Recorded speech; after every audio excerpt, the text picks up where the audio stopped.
Bien, mesdames, mesdemoiselles, messieurs, chers amis, frères et sœurs, bonsoir. Comment allez-vous? Je ne vous entends pas. Comment allez-vous? Ça va? Bien. Alors, demain soir, nous allons le thème « L'incroyable bonne nouvelle de l'Évangile ». Alors, n'hésitez pas à amener ceux qui aiment les bonnes nouvelles. Bien. Depuis vendredi soir, comme je le disais à mon frère, Jéricho, nous sommes dans une phase de décollage. Et nous allons commencer à atteindre notre altitude de croisière et notre vitesse de croisière à partir de mercredi soir. Nous allons commencer à entrer dans le dur. Vous voyez, pour l'instant, nous commençons à approcher les profondeurs de Golgotha. Mais nous allons rentrer dedans à partir de mercredi soir avec Christ serpent. Naturellement, pour certains, vous allez ressentir comme des turbulences. Ça va secouer. Donc accrochez-vous bien. Mais surtout, invitez ceux qui ont soif de se sentir aimés dans votre entourage. Vous êtes venus parce que vous avez envie de vous sentir aimé par Jésus-Christ. Oui ou non? Jésus dit, c'est ça la vie éternelle. La vie éternelle, ça n'a jamais été l'éternité de la vie. Oui, dans une certaine mesure, oui. Mais fondamentalement, c'est d'aller d'éternité en éternité et sentir son cœur être de plus en plus profondément aimé par Dieu. Comment pouvez-vous garder ça pour vous-même? Vous venez parce que vous avez envie de vous sentir aimé. Ne gardez pas ça pour vous-même. Parce que quand on est imprégné de l'esprit de la croix, de la mentalité de la croix, on ne pense plus à soi-même, on pense à l'autre. Et même si l'autre, c'est son ennemi, même si l'autre, c'est son patron, même si l'autre, c'est son voisin, on veut aussi que le prochain puisse se sentir aimé par Jésus-Christ. Le thème ce soir, peut-être que je sorte, voilà, Christ pendu au bois, la gloire de Dieu. Christ pendu au bois, la gloire de Dieu. La gloire de Dieu, qui te couronne de gloire, pour notre gloire, pour qu'un jour nous puissions vivre avec Dieu. Il m'arrive de temps en temps, quand je fais un peu de droit pénal, et qu'un client vient à mon cabinet, la première chose que tout avocat lui demande, c'est de lui parler un peu, qu'il me parle un peu de son casier judiciaire.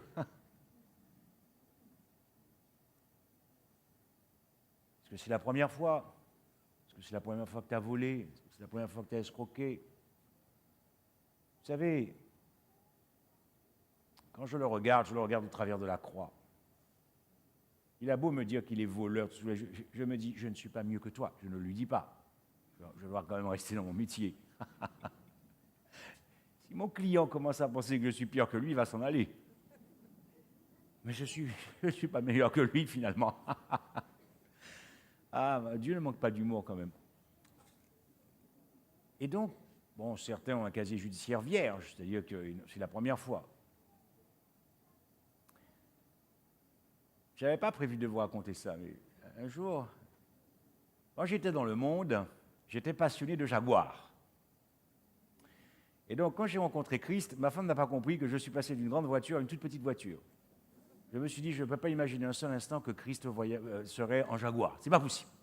Il est trop humble pour ça. Donc, j'ai laissé tomber ça. Et donc, un client vient me voir. Je lui dis, qu'est-ce qui vous arrive? Je suis poursuivi parce que, à chaque fois que je vois une jaguar, je boule la jaguar. Je lui dis, écoutez, jeune homme, j'ai une jaguar. Ne boulez pas ma jaguar. On passe devant le tribunal une première fois. Bon, circonstances atténuantes. J'arrive à ce qu'il s'en sorte pas trop mal. Quelques mois plus tard, il me rappelle. J'ai dit, mais qu'est-ce qui vous arrive? J'ai recommencé. Mais vous avez recommencé quoi? J'ai boulé une jaguar. Mais qu'est-ce que vous voulez que je dise au juge, là? Je vais voir le juge. Donc, c'était inscrit sur son casier judiciaire. N'est-ce pas? C'était inscrit sur son casier judiciaire. Bon. Alors, j'ai dit au juge, il ne recommencera plus. Le juge nous a cru. Quand tu demandes pardon à Dieu, Dieu te croit que tu ne vas pas recommencer.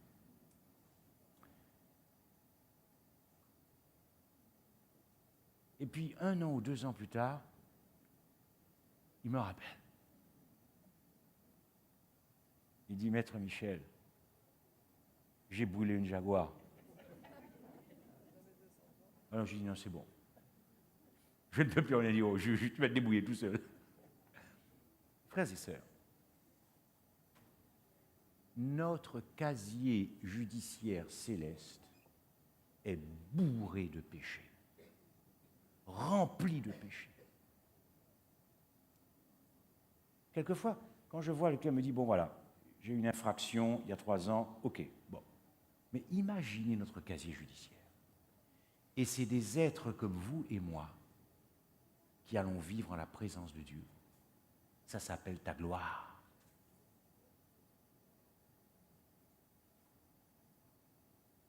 Les êtres célestes qui vivent avec Dieu, ceux qui lui sont restés fidèles, n'ont jamais péché. Nous étions privés de la gloire de Dieu.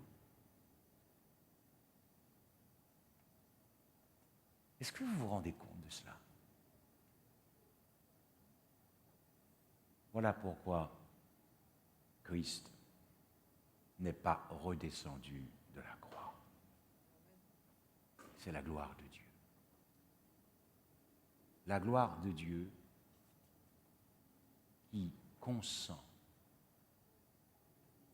à vivre avec des êtres comme vous et moi.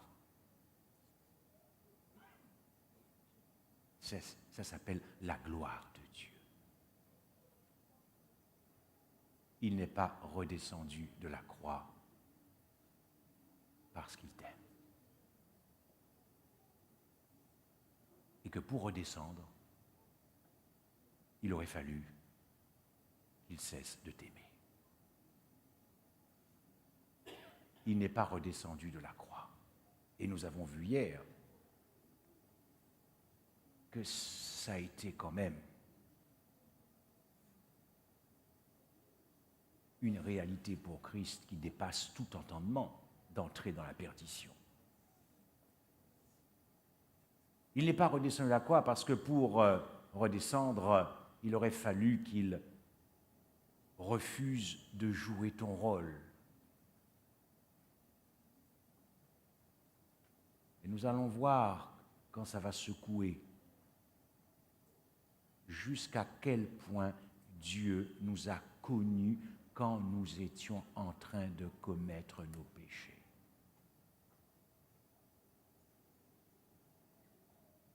Il n'est pas redescendu de la croix, parce que pour redescendre de la croix, il aurait fallu qu'il refuse de faire ton expérience. Il refuse de goûter à ta mort. Il n'est pas redescendu de la croix. Il aurait fallu pour redescendre qu'il cesse d'aimer son Père.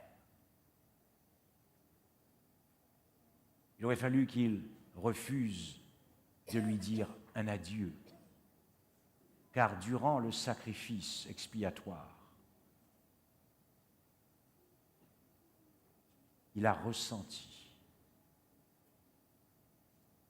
la séparation avec son Père comme une séparation aussi éternelle que fut l'éternité de leur union. Vous avez compris ce que j'ai dit? Vous voulez que je recommence?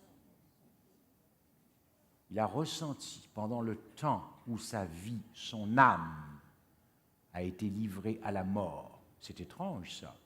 La Bible n'enseigne pas l'immortalité de l'âme dans l'Ancien Testament, puisque vous voyez que c'est ça, son âme qui a été livrée à la mort. Durant ce temps, entre guillemets, de notre point de vue humain, ce temps, il a considéré et vécu sa séparation avec le Père comme une déchirure de son être. Imaginez que votre cœur se déchire de l'intérieur, que vous prenez un fer à repasser super chaud et que vous le plantez dans votre cœur. C'est rien par rapport à ce qu'il a ressenti. Une séparation pour lui qui a été vécue aussi éternellement que fut l'éternité de leur union. Il n'est pas redescendu pour toi.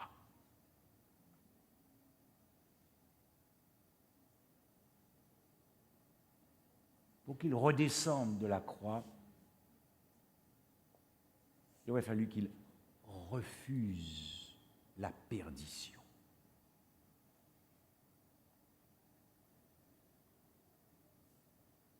Et le pire du pire, si encore on peut parler du pire, il aurait fallu qu'il refuse de perdre son innocence devant Dieu. Devant Dieu. Christ pendu au bois, la gloire de Dieu, précisément sa gloire, il n'a pas eu honte de devenir le Dieu très bas. Alors, il y a des textes que nous connaissons bien, des textes que nous aimons bien dire adventistes, n'est-ce pas? Qui n'a jamais, même celui qui, c'est pas les nous qu'à parler, même un adventiste qui n'est pas sérieux connaît ce texte. Même un adventiste qui n'a jamais ouvert sa Bible, il connaît ce texte. C'est quand même, c'est fort, hein? Bien, Apocalypse 18, verset 1. Après cela, je vis descendre du ciel un autre ange qui avait une grande autorité, et la terre fut éclairée de sa gloire. Ce texte est une intensification glorieuse, une accentuation massive des profondeurs de l'Évangile, tel que cet Évangile éternel nous est rapporté dans Apocalypse 14. Je n'ai pris que le verset 6, c'est-à-dire introductif au message que nous appelons bien volontiers le message des trois anges. Je vis un autre ange qui volait par le milieu du ciel, ayant un évangile éternel. Je ne vais pas vous poser la question de savoir qu'est-ce que c'est pour vous l'évangile éternel, mais on va y revenir, parce que nous devons quand même être au clair, hein, parce que si nous annonçons un évangile que nous ne connaissons pas, je ne sais pas comment la terre va finir par être éclairée de sa gloire. La question que nous devons, nous, en tant qu'adventistes, nous poser est la suivante. Quel est cet évangile qui va éclairer la terre de sa gloire? Quel est cet évangile? Depuis que vous êtes adventiste du 7e jour, vous avez dû assister à des dizaines et des dizaines et des dizaines, sans doute, de campagnes d'évangélisation, d'efforts. Et je dirais, si nous rapportons cela à l'échelle mondiale, ça fait des milliers de campagnes d'évangélisation en 40 ans, 50 ans. Avez-vous vu la terre éclairée de sa gloire? Est-ce que vous avez vu la terre éclairée de la gloire de l'Évangile? Je me pose la question. Vous savez, Dieu ne veut pas qu'on le suive comme des toutous. Dieu veut qu'on le suive intelligemment, amoureusement et intelligemment. Les deux vont ensemble, amoureusement et intelligemment. Alors vous allez me dire, oui, mais Apocalypse 21, c'est lorsque cet évangile éternel sera prêché en puissance. Le grand cri, le message, l'évangile qui va descendre, le message de la pluie de l'arrière-saison. Mais c'est le même évangile qu'on retrouve dans l'Apocalypse 14. Et cet évangile éternel dans l'Apocalypse 14, pour ceux qui connaissent un peu l'histoire de notre dénomination, a commencé à être prêché en puissance à peu près dans le milieu du XIXe siècle, un peu avant, vers 1840, un petit peu avant. Donc cet évangile qui va ébranler la terre est censé avoir déjà été prêché, puisque Apocalypse 10, verset 1 vient après, en intensification et accentuation du message des trois anges. C'est le même évangile. Alors, comment se fait-il qu'il n'a pas encore éclairé la terre de sa gloire? Quel est cet évangile qui va ébranler la terre de sa gloire? Nous sommes censés prêcher un évangile qui va ébranler la terre, mais est-ce que cet évangile nous a ébranlés? Nous allons ébranler qui? Il faut d'abord commencer par être ébranlé soi-même. Ne comptez pas sur moi pour prêcher l'évangile que je prêche si je ne suis pas ébranlé par cet évangile. Je préfère rester chez moi. Sinon, je serai une source de malédiction pour moi-même et pour mes frères.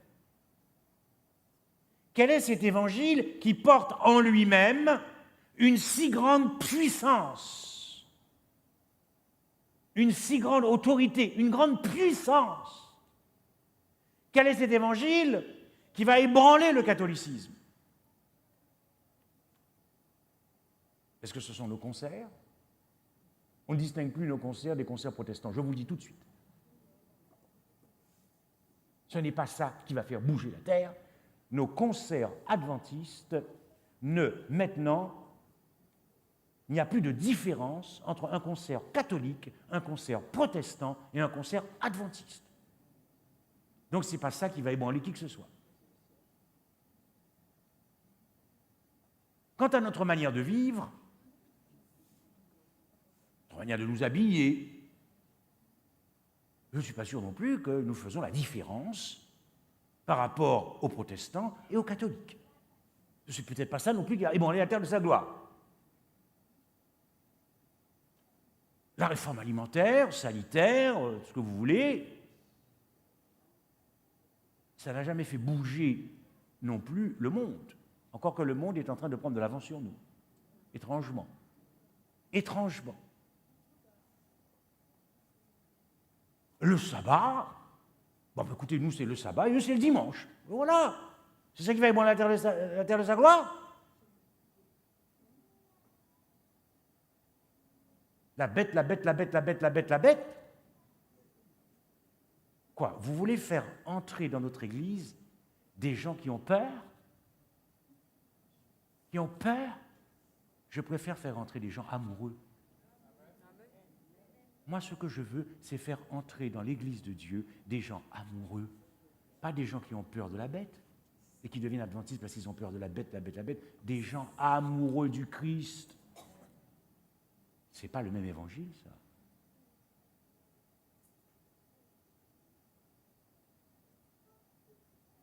des statues, c'est glacial, c'est froid, des bêtes, des dates, c'est bien.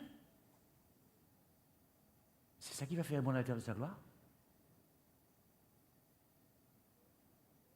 De tout temps, il y a eu des faux messies. De tout temps. Et qui ont annoncé des dates, et des dates, et des dates, et des dates, et des dates. Est-ce que ça a éclairé la terre de sa gloire? Non.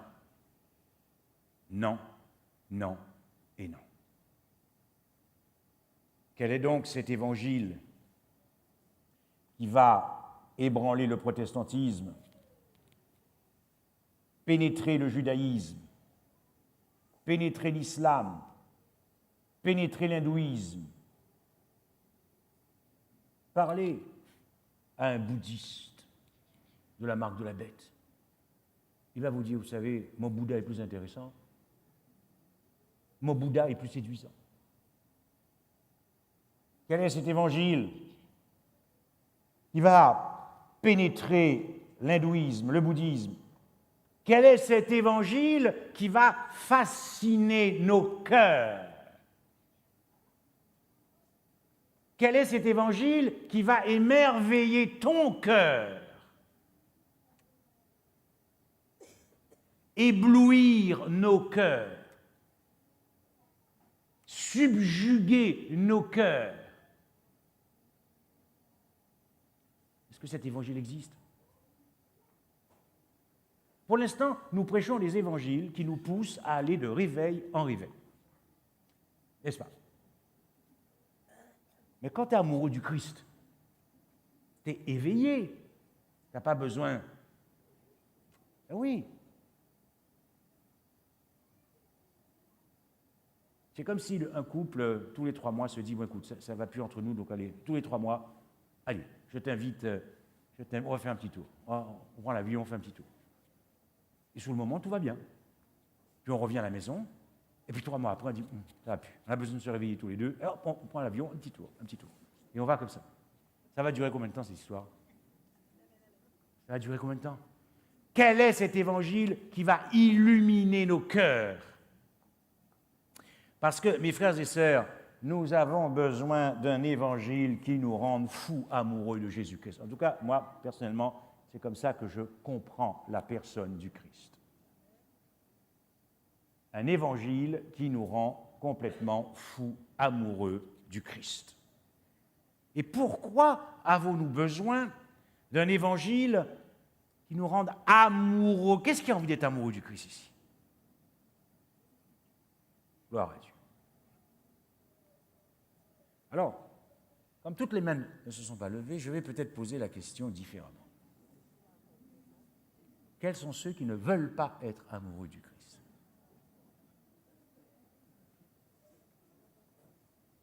Vous savez, la question est sérieuse.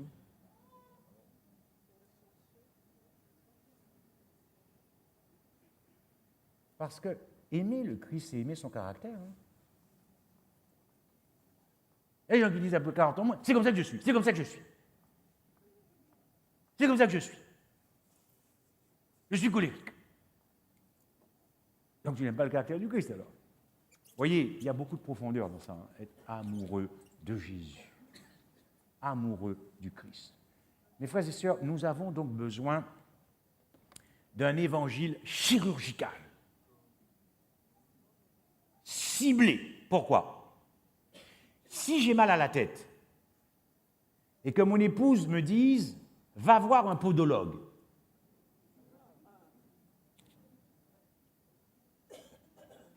et je vais voir un podologue. Très bien. Bonsoir, pasteur, je ne vous ai pas vu. Mais quand je vais ressortir, mon problème de tête, il est réglé ou pas? Oui ou non? Ben non. Le problème, c'est que c'est notre cœur qui a été endommagé en Éden. C'est ton cœur et le mien. Et on ne se raconte pas d'histoire. Vous savez très bien que c'est ça. C'est le cœur. Naturellement, Paul dira, moi, je suis charnel vendu, la totalité de l'être. Mais c'est le cœur. D'ailleurs, Proverbe dit, garde ton cœur plus que toute autre chose, car de lui viennent les sources de la vie. Le cœur qui est malade. Pourquoi? Parce qu'en Éden, nous avons fait une sortie hors de l'agapé. Nous avons chuté hors de l'agapé. Quand Jésus dit à Éphèse, reviens à ton... Il y a peut-être quelque chose qui vous a échappé. Parce que le texte dit que souviens-toi d'où tu es. Jésus ramène Éphèse en Éden. Parce qu'en Éden, il y avait là le premier amour d'Adam pour son Créateur. Mais il l'a perdu. Et Adam représente la race humaine, nous verrons ça. Donc, c'est ce que Jésus dit. Mais Jésus sait que pour que le pécheur revienne à son premier amour, il faut que Jésus lui fasse ses preuves. Il faut que Jésus, Dieu, te prouve qu'il est l'être le plus désirable de l'univers. Irrésistible, attrayant, fascinant. Donc, le cœur a été endommagé en Éden. Le cœur a été abîmé. Le cœur a besoin d'être réparé. Dans Matthieu 24, verset 14, vous connaissez ce texte. Jésus dit que lorsque cet évangile sera prêché, alors viendra la fin. Vous savez, moi, quand il y a un texte comme ça, j'ai un excellent ami qui m'a dit, Frédéric, écoute, nous sommes blindés de techniques dans nos têtes. Travaillons les cœurs, travaillons les cœurs, travaillons les cœurs. Alors, quand vous avez un texte comme ça, vous avez deux manières. Soit le prédicateur va vous montrer qu'il est super spécialiste en prophétie, ça va vous bourrer de dates, l'évangile, machin, les millérides, 1844, tout ce que vous voulez. C'est bien, mais vous ressortez là. Bon, c'est bien, mais est-ce que vous, quand vous ressortez, vous pouvez dire « mon cœur ne brûlait-il pas au-dedans de moi ?» Je ne sais pas. Moi, quand j'ai un texte comme ça, par exemple, lorsque cet évangile sera prêché,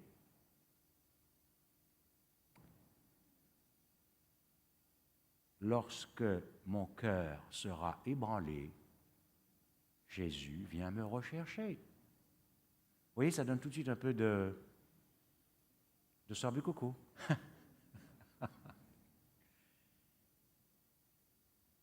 Voilà comment vous pouvez présenter ça.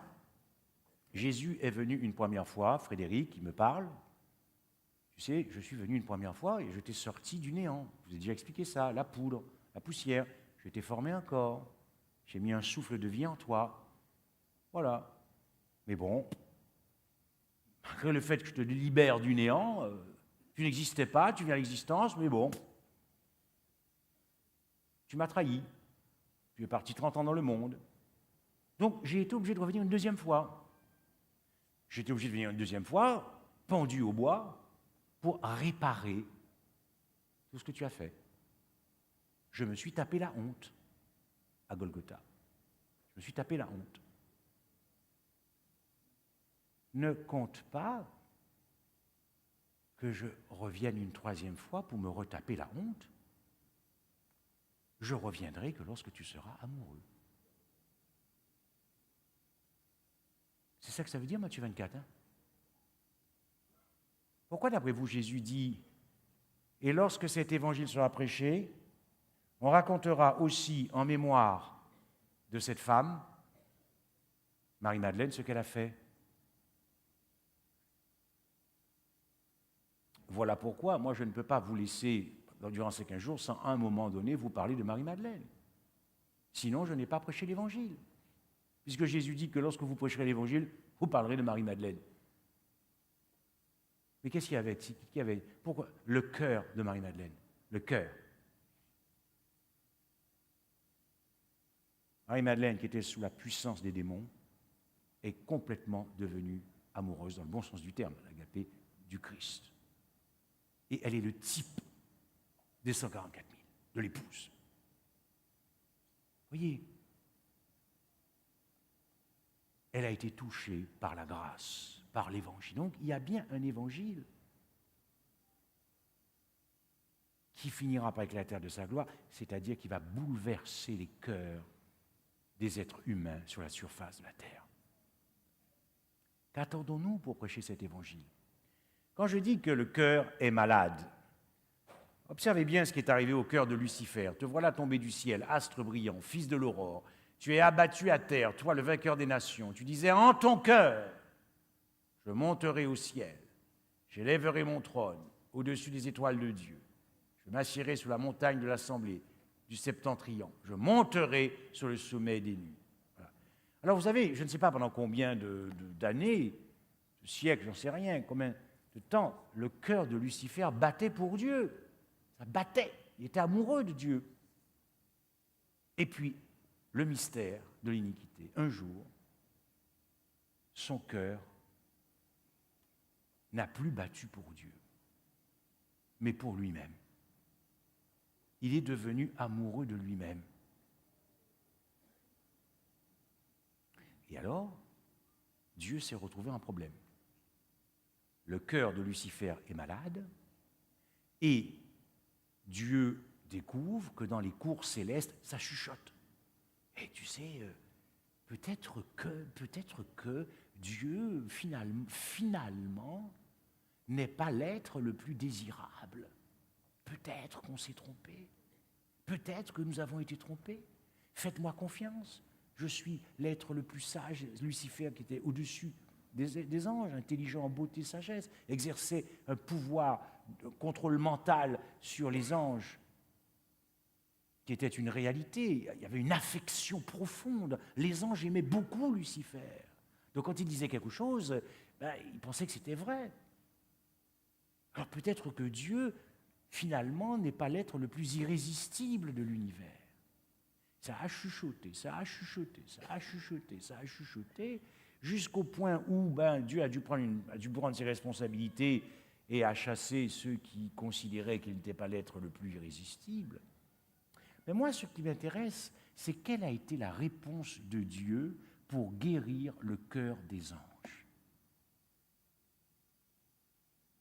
Golgotha, l'évangile éternel. C'est ce qui a guéri le cœur des anges. Et quand les anges ont vu à la croix ce que nous n'avons pas encore vu, les cœurs des milliards d'êtres célestes se sont remis à battre à fond la caisse pour Jésus. Est-ce que vous croyez qu'il faudra un autre évangile pour nous? Est-ce que vous pensez que l'évangile qui a guéri le cœur des anges, vous pensez que il nous faut un autre évangile pour guérir nos cœurs? Parce que nous avons été contaminés. Je ne pense pas. Lorsque Adam et Ève ont été séduits, Lucifer leur a dit, si vous mangez de ce fruit défendu, vous pourrez ainsi accéder à une sphère d'existence plus élevée, plus de connaissances, plus de sagesse, toujours plus de sécurité, de bonheur. Pourquoi notre jeunesse quitte-t-elle nos églises? C'est parce qu'elle trouve dans le monde qu'il y a plus de joie, que le monde est plus séduisant. Il faut actualiser l'arbre de la connaissance du bien et du mal. Plus d'ivresse, plus de moi. Et voilà comment le cœur d'Ève, et dans une certaine mesure Adam, se sont mis à battre pour eux-mêmes. Ils sont devenus amoureux d'eux-mêmes plus qu'amoureux de Dieu.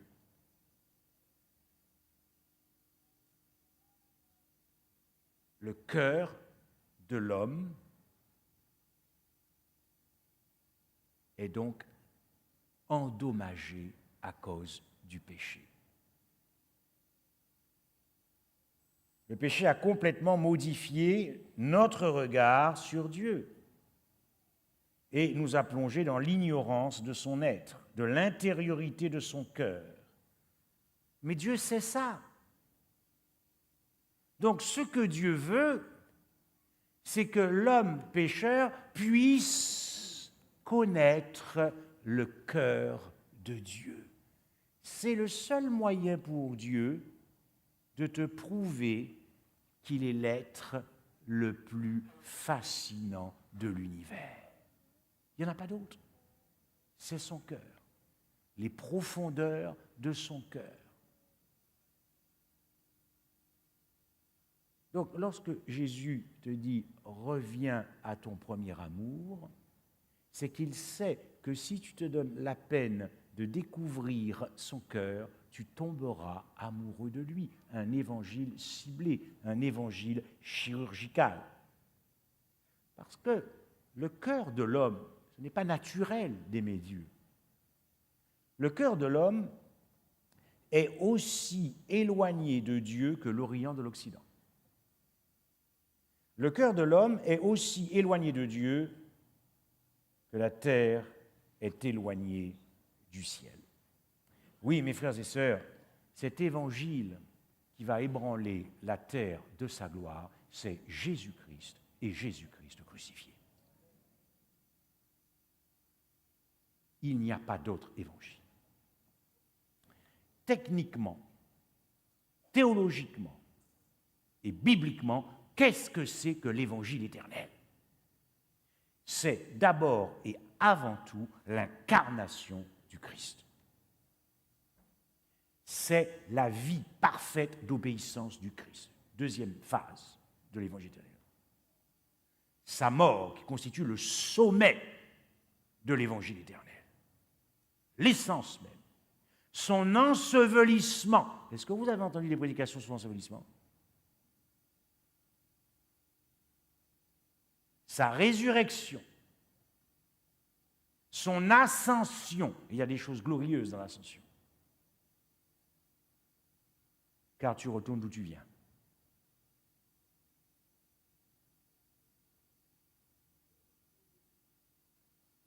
Et son intronisation à la droite de Dieu. C'est ça, l'Évangile. Incarnation, la vie de Jésus, la mort du Christ, son ensevelissement, sa résurrection, son ascension et son intronisation.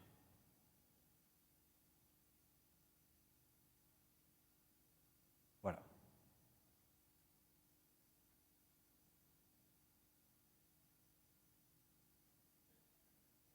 Donc, et tous les messages centrés sur ces phases de l'évangile éternel, c'est ça qui va ébranler la terre de sa gloire.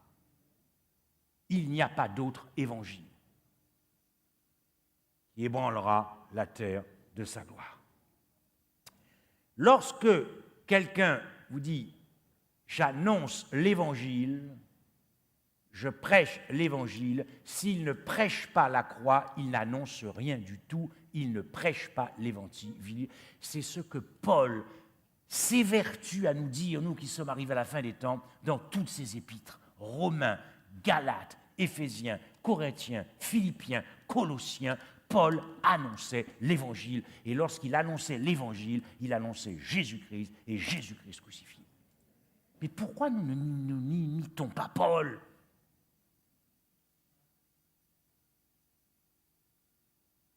Si vous annoncez l'évangile et que vous ne prêchez pas la croix, vous avez vidé l'évangile de toute sa substance.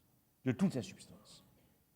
Voilà pourquoi Paul l'avait bien compris quand il dit « Si notre évangile est encore voilé, il est voilé pour ceux qui périssent, pour les incrédules dont le Dieu de ce siècle a aveuglé l'intelligence, afin qu'ils ne vissent pas briller la splendeur de l'évangile de la gloire du Christ. La splendeur de l'évangile, c'est la gloire du Christ. La gloire du Christ, c'est le portrait de Dieu. Paul dira que toute la connaissance, de Corinthiens 4, verset 6, toute la connaissance est dans Golgotha. Toute la connaissance de la gloire de Dieu. Mais la vie éternelle, c'est qu'ils te connaissent. Est-ce que ce verset de Jean 17, verset 3, la vie éternelle, c'est qu'ils te connaissent, placez ça pour les anges. Ils ont déjà la vie éternelle. Mais pour eux, la vie éternelle a le sens que s'ils continuent à explorer les profondeurs du cœur de Dieu.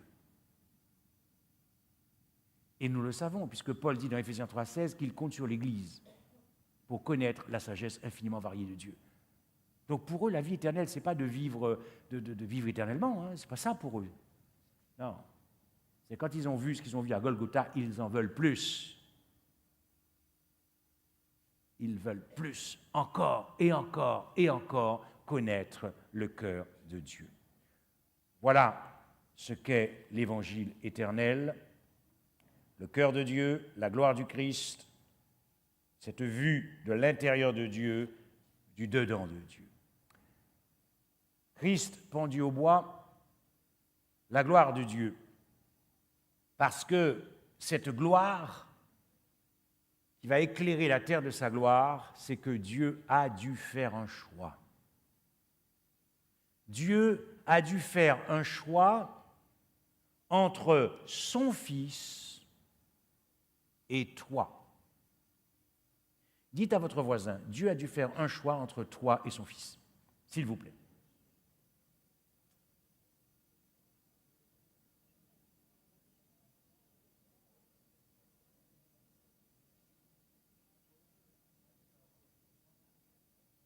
Et que le voisin réponde, mais il a choisi qui?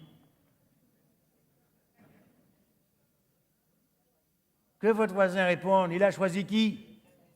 Et qu'allez vous répondre? Je n'entends pas. Ça devrait nous faire bondir de joie, cette affaire-là.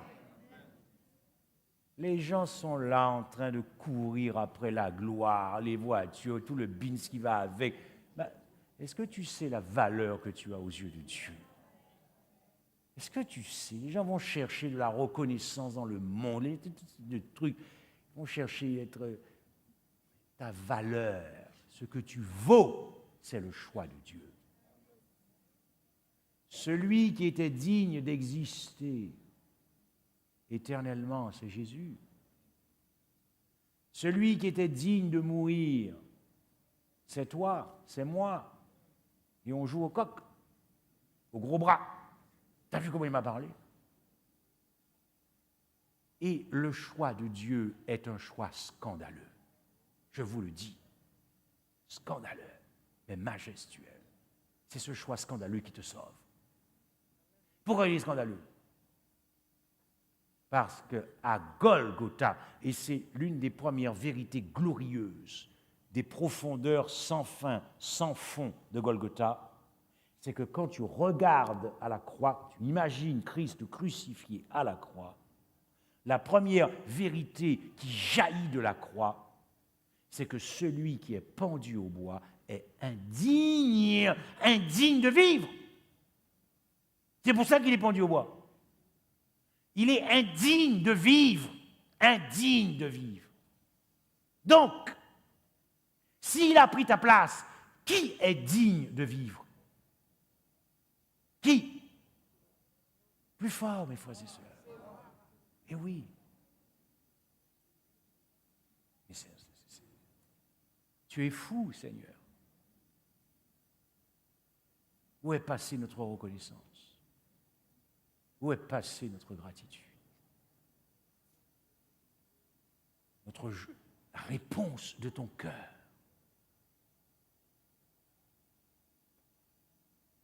Dieu a considéré à Golgotha que tu avais plus de valeur, plus d'importance que la vie de son Fils. faut être fou pour ne pas être prêt au rendez-vous quand il reviendra. Je vous le dis, parce que ça va baigner dans l'amour pour l'éternité, cette affaire-là. Je ne veux pas passer à côté de ça, hein. Moi je vous le dis. Hein. Dieu a considéré à Golgotha que c'était son Fils qui était digne de ne pas exister et que toi, tu étais digne d'exister. Observez ce texte. Pour tous ceux qui vivent, il y a de l'espérance. Et même un chien vivant vaut mieux qu'un mort. Je ne sais pas si Salomon avait l'idée que je vais vous développer à l'esprit. Vous savez que spirituellement, symboliquement, ce que représente le chien dans les Écritures, pour faire un raccourci, c'est le pécheur. Observons quelques textes.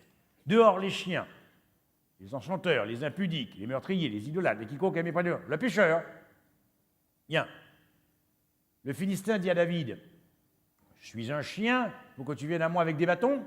Oui, c'est vraiment ce qu'il y a de plus petit, bas, malfrat, ce que vous voulez. Autre texte, Proverbe. Comme un chien, 26:11, qui retourne à ce qu'il a vomi, ainsi est un insensé qui revient à sa folie.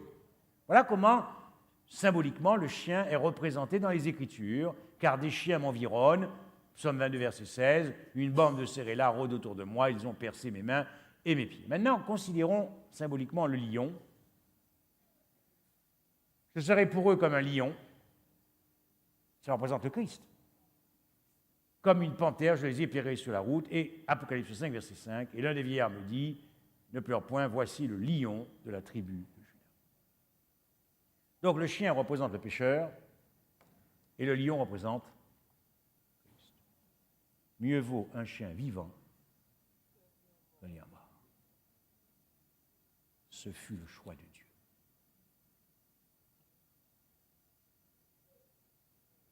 Les chiens méritent d'exister. Et le lion méritait de mourir.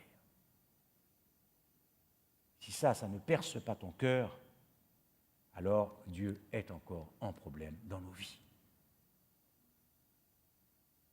Dieu a considéré que c'était son Fils qui était digne de mourir et toi digne d'exister. Quel est ton choix ? Quel est ton choix ? À toi. Qui est digne d'exister dans ton cœur ? Christ ou le monde ? Quel est ton choix ? Quel est notre choix ? Le mauvais choix met Dieu en problème encore dans l'univers. Parce qu'il compte sur toi pour sécuriser son trône pour l'éternité. Il faut vivre avec cette motivation-là. Il compte sur toi pour démontrer encore à l'univers qu'il est l'être le plus irrésistible. Si tu préfères regarder la télévision que lire ta Bible, qu'est-ce qui est plus irrésistible ? Si dès que tu as un moment de liberté, tu préfères vaquer à des occupations de divertissement, plus que d'essayer de découvrir le cœur de Dieu dans la parole de Dieu. Qu'est-ce qui est le plus irrésistible ? Dieu respecte nos choix, mais les anges nous observent. Et les anges veulent voir dans ta vie si vraiment Dieu est l'être le plus irrésistible. Le conflit cosmique a été réglé à Golgotha, mais il n'est pas encore achevé. La gloire de Dieu, c'est que la résolution qu'il a prise dans son cœur de mourir éternellement pour que toi tu vives éternellement à sa place. Ça, c'est aussi une vérité glorieuse de Golgotha. C'est ce qu'il faut comprendre dans ce qu'on appelle l'intériorité du sacrifice. Prenons l'exemple d'Abraham. Dieu dit à Abraham, tu vas m'égorger Isaac et tu vas me le brûler. Pendant 3 jours, dans la tête d'Abraham, c'est dur. Mais Abraham a fini par prendre dans son cœur la décision de quoi? La décision de quoi? De sacrifier Isaac. Pour Dieu, le sacrifice est accompli. Ce qui comptait pour Dieu, c'était la résolution du cœur d'Abraham, ce qu'on appelle l'intériorité du sacrifice. C'est-à-dire que Dieu empêche à Abraham de sacrifier son fils, ou que Abraham, jusqu'au bout, le sacrifice pour Dieu a été accompli dès lors qu'il a vu que dans le cœur d'Abraham, il avait pris la décision. Peu importe après ce qui suit. Quand la gloire de Dieu, c'est que les anges ont vu que Dieu avait pris la décision dans son cœur, la décision avait été prise de se perdre éternellement pour que tu puisses vivre à sa place éternellement. C'est ça, l'intériorité du sacrifice du Christ. C'est la gloire de Dieu. Et nous avons vu, et je le répète peut-être pour ceux qui n'étaient pas là hier soir, lorsque nous avons abordé la mort maudite du Christ. La gloire de Dieu, c'est précisément lorsqu'il va, à ta place, jouer ton rôle, devenir le maudit. Est-ce que vous vous rendez compte que Dieu considère que c'est sa gloire? Dieu considère que sa gloire, c'est de s'abaisser, de s'humilier. Est-ce que tu aimes ce Dieu-là? Est-ce que dans ta vie, on voit que tu aimes ce Dieu-là?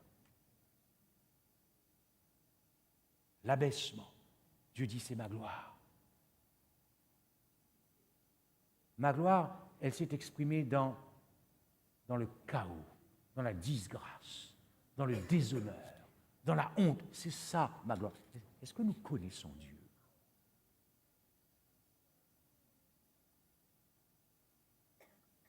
Vous savez, si Dieu, je discute, s'incarne, boum, il rentre dans cette salle, il s'assoit. On ne fera même pas attention à lui. Peut-être même que de la façon dont il se présenterait, une si grande humilité, très simple, qui n'attire pas le regard, Il n'avait ni beauté, ni éclat pour attirer nos regards. Il y a toute la réforme vestimentaire là-dedans. Il n'avait ni beauté, ni éclat. On se dirait, mais j'ai pas envie de le fréquenter là. Est-ce que nous connaissons qui est Dieu? Est-ce que nous connaissons réellement qui est Dieu? Donc, la loi de Moïse, si l'on fait mourir un homme qui a commis un crime digne de mort et que tu l'aies pendu à un bois, son cadavre ne passera point la nuit sur le bois, mais tu l'enterreras le jour même, car celui qui est pendu est un objet de malédiction. Celui qui est pendu est maudit. Et nous avons vu hier que c'est ainsi qu'il a goûté à la réalité de la perdition, parce qu'il a goûté aux pensées des maudits. Ces pensées des maudits furent ses pensées à lui. Or, le maudit, qu'est-ce qu'il pense? Qu'il n'y a plus de vie éternelle. Voilà comment, psychiquement, la gloire de Dieu dévoilée à l'univers, cette conscience de se perdre éternellement en jouant le rôle, le statut, le rang, la position du maudit. Les pensées du maudit, les émotions du maudit, les sentiments du maudit. Nous avons vu ça hier. Dieu a amené son Fils à connaître radicalement la réalité de la perdition. C'est un texte que nous allons travailler mercredi soir, Christ serpent. Aucune personne dévouée par interdit. Le mot hébreu ici, érem, dévoué par interdit, a été traduit par la Septante par anathéma, qui est un dérivé du mot epikataratos pour maudit que nous trouvons dans Galates 13 quand il est écrit qu'il fut fait malédiction. C'est ce mot grec-là qui a été utilisé dans la Septante pour traduire le mot érem, dévoué par interdit. Autrement dit, Christ à la croix fut dévoué par interdit. Or, qu'est-ce qui est écrit? La personne qui est dévouée par interdit ne pourra pas être rachetée. Voilà comment Dieu amène son Fils à connaître dans son entendement, dans son intelligence, dans ses os, dans ses reins, dans son cœur, dans tout ce que vous voulez, la réalité de la perdition. cette conscience absolue qu'il n'existera plus, c'est la gloire de Dieu. Il ne pouvait pas te sauver, il ne pouvait pas se sauver en même temps. Pourquoi m'as-tu abandonné? Aurait-il dit cela si à ce moment-là, durant le temps du sacrifice, il avait dans sa conscience l'idée qu'il pouvait être sauvé et te sauver en même temps? On revient sur le choix que Dieu a fait. C'est ça la gloire de Dieu. La gloire de Dieu, c'est qu'il n'y a absolument rien du moi en lui. Zéro. Parce que s'il y avait eu un micron de moi en lui, ou même une unité encore inférieure à cela,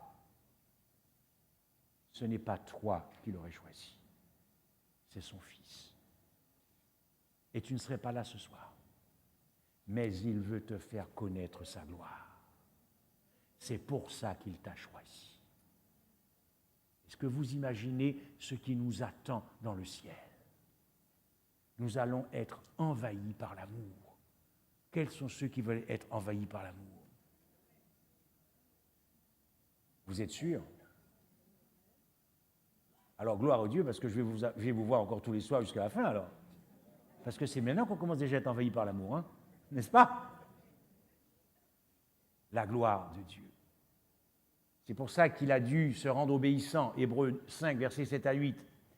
Il a dû apprendre, bien qu'il fût fils, l'obéissance par les choses qu'il a souffert. Parce qu'il faut sacrément obéir à cette réalité. Il se perd à ta place pour que tu vives à sa place une obéissance qui n'est motivée que parce qu'il est fou amoureux de toi et de moi.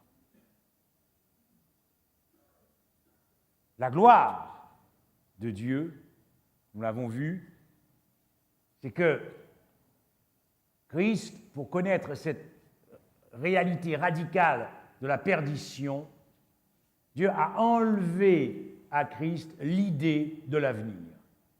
Psaume 88, verset 9, « Je suis enfermé et je ne puis sortir. » Il lui a enlevé dans sa tête la pensée de l'éternité. Les liens de la mort m'avaient environné, les torrents de la destruction m'avaient épouvanté.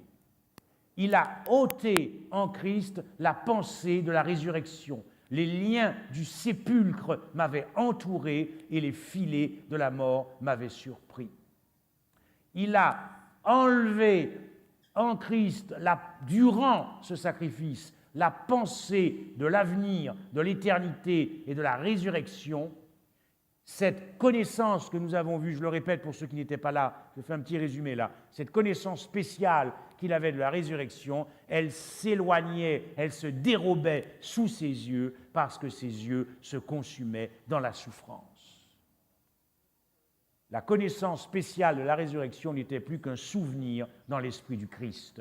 Cette connaissance spéciale s'éloignait loin de lui parce qu'il est paumé, pardonnez-moi l'expression, il ne sait plus qui il est à la croix, ou en tout cas, il a le sentiment qu'il n'est plus le Fils de Dieu. Il n'y a pas ni avenir, ni éternité, ni résurrection pour un ver. C'est ça, la gloire de Dieu. C'est ce que Jésus veut te montrer. C'est ce que le monde doit savoir. Commencez par prêcher Christ en puissance, et la terre sera éclairée de sa gloire. Et ils sortiront garder le sabbat, amoureusement, mais pas doctrinalement. Mais je réserve maintenant la petite cerise sur le gâteau. J'en ai encore pour 10 minutes. Je n'avais pas prévu de vous raconter une histoire dès le départ. J'espère que je n'aurai pas des problèmes avec mon ordre. Parce que peut-être que j'ai violé le secret confidentiel. J'en sais rien. Bon, donc excusez-moi, je vais essayer d'aller plus vite maintenant. Mes frères et sœurs, écoutez ceci. Parce que ça, c'est bon même. Moi, je vous le dis, ça, c'est bon. C'est encore meilleur que le chocolat cacao. Ce qu'on appelle ici le chocolat communion.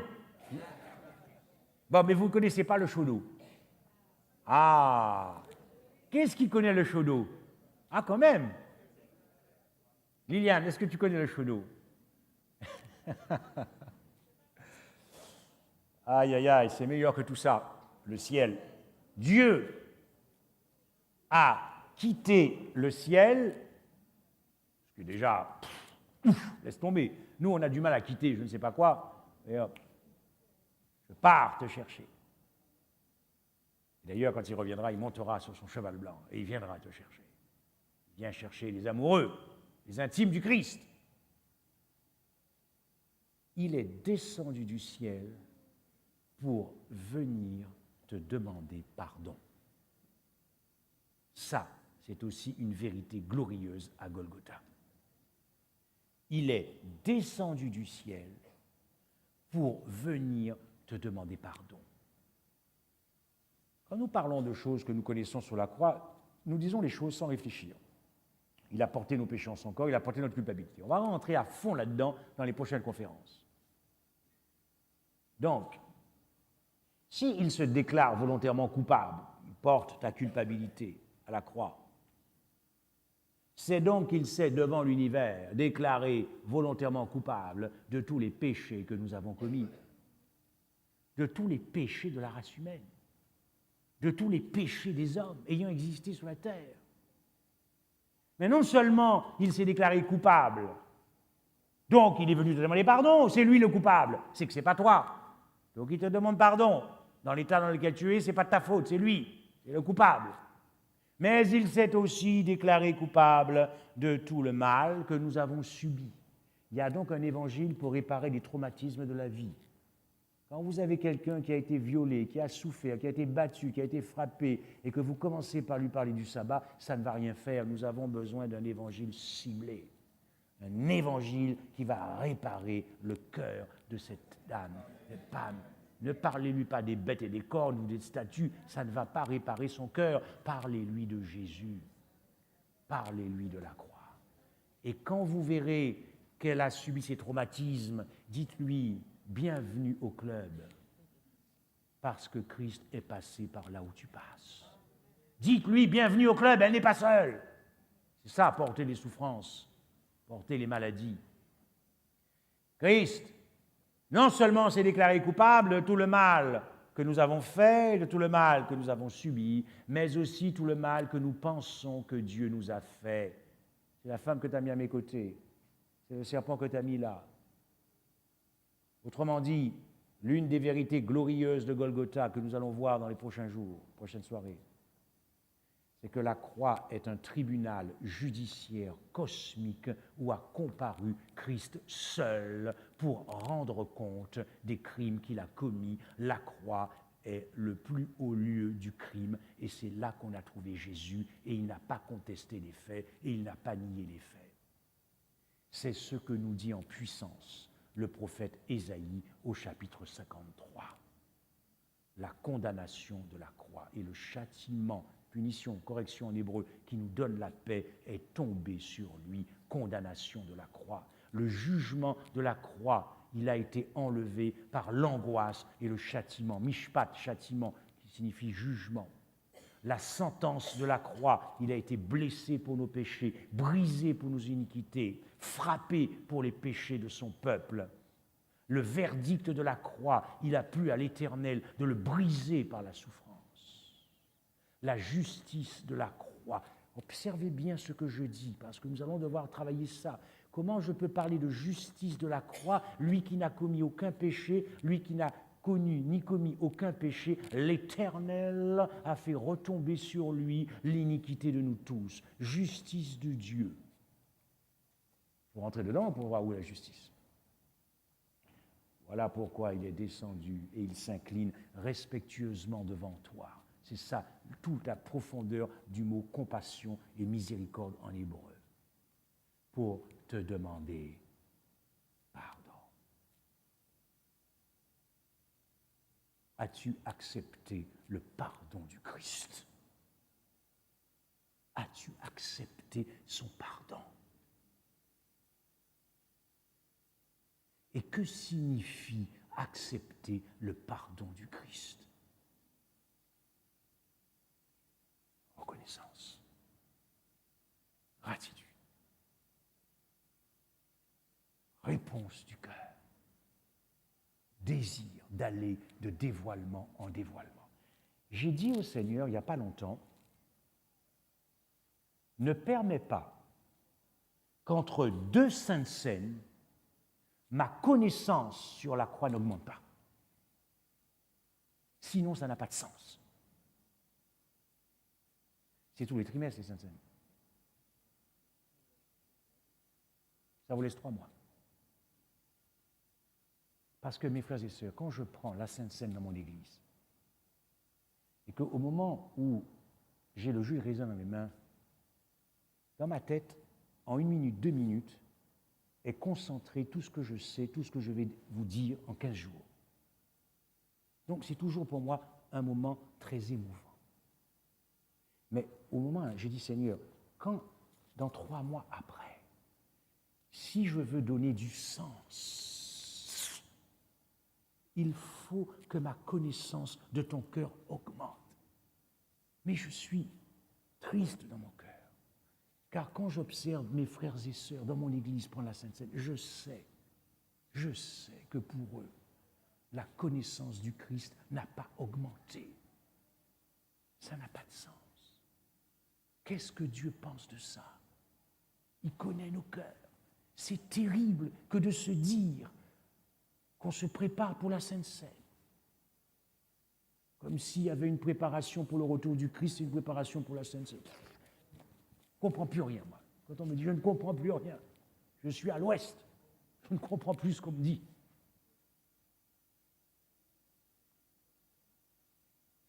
Et on prend, alors là, soudainement, oui, Christ est mort, c'est beau. Et qu'est-ce qui se passe dans ta vie? Est-ce que tu cherches, pour la prochaine Sainte Seine, à recevoir un nouveau dévoilement du sourire de Jésus? Du sourire de Jésus.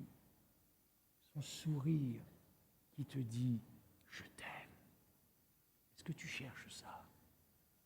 Est-ce que tu cherches à être aimé, te sentir aimé? Ou est-ce que la seule chose qui nous intéresse, c'est de nous faire beaux et belles pour le sabbat matin? Pour qu'on se retrouve. Tu vas passer une bonne semaine? Ok. Et puis il ne se passe plus rien. Le sabbat prochain, tu as passé une bonne semaine? Il ne se passe plus rien. Et quand Christ va revenir, tu as passé une bonne semaine? Frères et sœurs,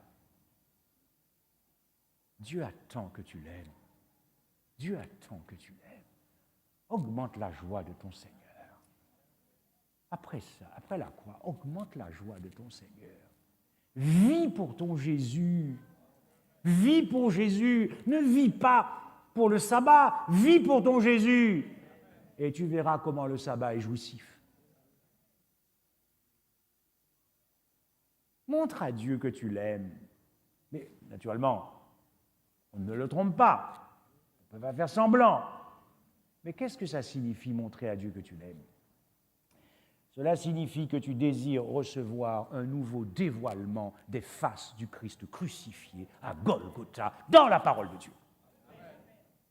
Comment se fait-il que lorsque j'entends des statistiques, j'entends des choses, mais qui me tétanisent, qu'on ne lirait la parole de Dieu que peut-être un quart d'heure, 10 minutes par semaine, je ne sais pas quoi, que l'on prie maximum 5-7 minutes par semaine. Mais c'est quoi ça? C'est une relation d'amour, ça? Mes frères et sœurs, Jésus ce soir te fait un grand sourire. Il te dit, ce soir, nous allons commencer à entrer dans une relation amoureuse. La gloire de Dieu,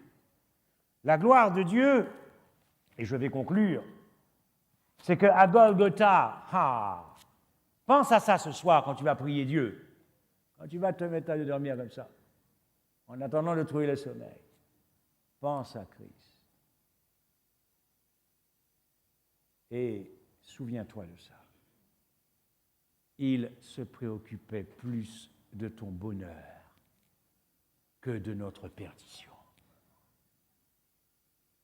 Et si on se préoccupait plus de notre frère et de notre sœur que de soi-même, ça veut dire que le mercredi soir, lorsqu'il n'y a plus personne en réunion de prière, pourquoi je viens?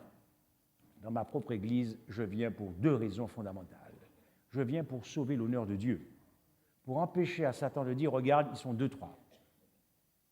Il faut sauver l'honneur de Dieu. Et deuxièmement, je ne viens plus pour moi-même. Je viens parce que je sais que de toute façon, je vais trouver un frère ou une sœur qui a besoin que je prie pour lui ou pour elle. Moi, j'entends des gens qui me disent, moi, de toute façon, je m'ennuie, il ne se passe plus rien. Oui, mais tu n'es pas encore dans l'agapé, mon type. Tu n'es pas encore dans l'agapé, parce que l'agapé ne pense plus à lui-même, il pense à l'autre. Il ne pense qu'à l'autre qui a besoin de toi pour prier. Donc j'y vais. Parce que je sais que la mentalité de la croix, l'esprit de la croix, puisque je vais être connecté avec Golgotha, pour que la terre soit éclairée de sa gloire, c'est que Jésus, lui, s'est préoccupé davantage de mon bonheur que de sa perdition. Il se souciait davantage de ton bonheur, toi, oui, toi, c'est à toi que je parle, de ton bonheur, plus que de sa propre perdition. Il craignait davantage pour toi que de sa propre perdition. Est-ce que nous vivons connectés à Golgotha? S'exposer à la croix, fréquenter la croix, c'est non seulement permettre à ta foi de se nourrir de l'amour du Christ et de faire le paquet sur Christ, mais c'est aussi étudier le cœur de Dieu. Mais étudier le cœur de Dieu, ce n'est pas l'affaire d'une journée. Donc, il faut, avec insistance, consistance, longtemps, longuement, c'est-à-dire toute une vie, régulièrement, quotidiennement, pour enfin permettre au Saint-Esprit de transformer ton cœur malade au cœur de Dieu, tout en sachant que la gloire de Dieu, c'est que chaque battement de ton cœur a été sponsorisé par des cris de rugissement et d'hurlement comme une bête féroce agonisante. Sachant que la gloire de Dieu a été de te redonner de la dignité, pour que tu puisses redonner de la dignité à ton frère qui ne t'aime pas, pour que tu puisses redonner de la valeur et de l'importance à ton frère qui ne veut plus te parler. Et enfin, pour conclure, la gloire de Dieu, c'est qu'il nous a laissé, que je retrouve une petite note, il nous a laissé le dépouiller de sa dignité. C'est dur, ça.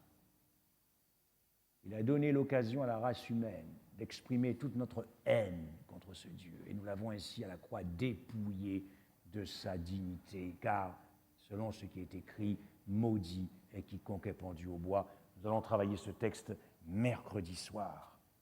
Selon la loi de Moïse, celui qui est pendu au bois est le dernier des hommes, le plus grand des pécheurs, le plus grand des criminels, parce que c'est notre place qui fut occupée par Christ. Nous travaillerons là-dessus sur ces textes. C'est le Dieu très haut qui devient le Dieu très bas, qui s'anéantit. Nous l'avons donc dépouillé de sa dignité. Lorsqu'il dit qu'il fut fait pécher, cela signifie que nous avons pillé sa grandeur.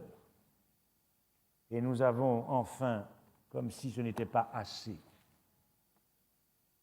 nous avons ruiné sa réputation. Alors Jésus dit, je vous le dis, il faut que cette parole qui est écrite s'accomplisse en moi. En grec, ça veut dire qu'il a été compté, reconnu, dénombré comme violeur de la loi. Le mot anomos est plus fort que malfaiteur, transgresseur de la loi. C'est ça le scandale de la croix. Il n'a pas fait semblant quand il a été compté comme dénombrés, comme transgresseurs de la loi de Dieu. Nous avons ruiné sa réputation à Golgotha. Est-ce que tu commences à comprendre à quel point tu es aimé? Est-ce que tu commences à comprendre à quel point tu es aimé? C'est l'histoire d'une jeune petite veuve qui a perdu son mari. Et un dimanche matin, elle décide de prendre une barque avec son fils de 4 ans et sa fille de 3 ans pour faire une balade en mer. Elle ne s'était pas aperçue avec la barque, elle s'était un petit peu éloignée du bord de la plage. Elle était assez loin. Et puis surgit une tempête avec des vagues énormes. La petite barque se retourne et elle est dans l'eau avec son fils et sa fille.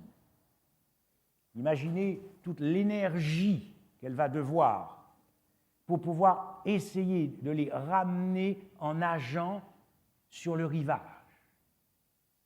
Mais le drame, c'est qu'elle est en train de s'épuiser. Elle perd ses forces.